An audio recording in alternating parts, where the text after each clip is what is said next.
উপস্থিত হৈছে অনুভৱ কেনেকুৱা কি ক'ব হয় প্ৰথমে আপোনালোকৰ চেনেলৰ জৰিয়তে সমূহ অসমবাসী ৰাইজলৈ স্নেহ শ্ৰদ্ধা জনাইছোঁ ভক্তিভৰা সেৱা জনাইছোঁ লগতে আগন্তুক মাঘৰ বিহুৰ শুভেচ্ছা জনাইছোঁ নতুন বছৰৰ শুভেচ্ছা জনাইছোঁ হয় আজি আহিলোঁ আমি কলিয়াবৰ অসমৰ এজন সমাজকৰ্মী কৃষ্ণ মহন্তদেৱৰ এখন ৰিজৰ্টলৈ কাঞ্চন ৰিজৰ্ট আচলতে খুব ভাল এটা অনুভৱ হৈছে ভবা নাছিলোঁ এনেকুৱা এখন ৰিজৰ্ট ইয়াতে আছে কলিয়াবৰতে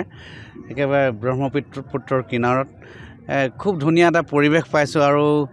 মই ভাবিছোঁ ইয়াত বহুত ৰাইজ আহিব ইয়ালৈ যিসকলে জনা নাই এই কথাটো ইয়াতে যে এখন কাঞ্চন নামৰ ৰিজৰ্ট আছে কিন্তু আমি আজি প্ৰথমবাৰৰ কাৰণে শুনিয়ে প্ৰথমবাৰৰ কাৰণে আহিলোঁ আৰু খুব ভাল লাগিলে যিকোনো খবৰৰ বাবে যোগাযোগ কৰক আমাৰ এই নম্বৰত